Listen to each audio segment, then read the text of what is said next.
काफी समय पहले की बात है। प्रतापगढ़ नाम का एक राज्य था। वहाँ का राजा बहुत अच्छा था, मगर राजा को एक सुख नहीं था।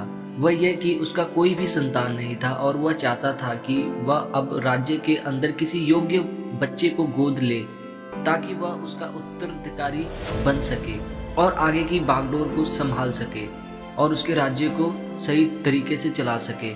इसी को देखते हुए राजा ने राज्य में घोषणा करवा दिया कि सभी बच्चे राजमहल में इकट्ठे किए जाए, और ऐसा ही हुआ। राजा ने सभी बच्चों को पौधे लगाने के लिए भिन्न भिन्न प्रकार के बीज दिए और कहा कि अब हम 6 महीने बाद मिलेंगे और देखेंगे कि किसका पौधा सबसे अच्छा होगा। महीना बीत जाने के बाद भी एक बच्चा था जिसके गमले में वह बीज अभी तक नहीं फूटा था, लेकिन वह रोज उसकी देखभाल करता था और रोज पौधे को पानी देता था। देखते देखते 3 महीने बीत गए और बच्चा परेशान हो गया।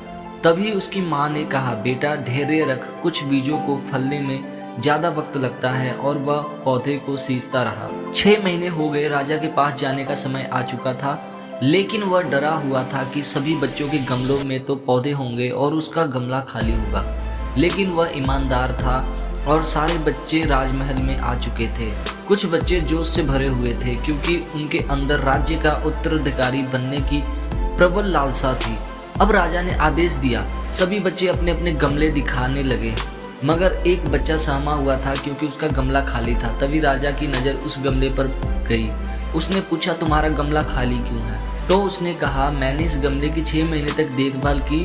राजा उसकी ईमानदारी से खुश था कि उसका गमला खाली है, फिर भी वह हिम्मत करके यहाँ तक तो आ गया। सभी बच्चों के गमले देखने के बाद राजा ने उस बच्चे को सभी के सामने बुलाया।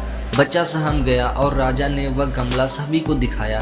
सभी बच्चे जोर से हंसने लगे। राजा ने कहा, शांत हो जाइए, इतने खुश मत होइए। आप सभी के पास जो पौधे हैं वो सब बंजर हैं। आप चाहे कितनी भी मेहनत कर ले, उनसे कुछ नहीं निकलेगा, लेकिन असली बीज यही था। राजा उसकी ईमानदारी से बहुत खुश हुआ और उस बच्चे को राज्य का उत्तराधिकारी बना दिया गया। तो दोस्तों, हमें इस कहानी से ये सीखने को मिलता है कि अपने अंदर ईमानदारी का होना बहुत ज़रूरी है। अगर हम खुद के साथ ईमानदार हैं तो जीवन में किसी न किसी पड़ाव में सफल हो ही जाएंगे। हम खुद को पागल बनाकर खुद का ही नुकसान करते हैं।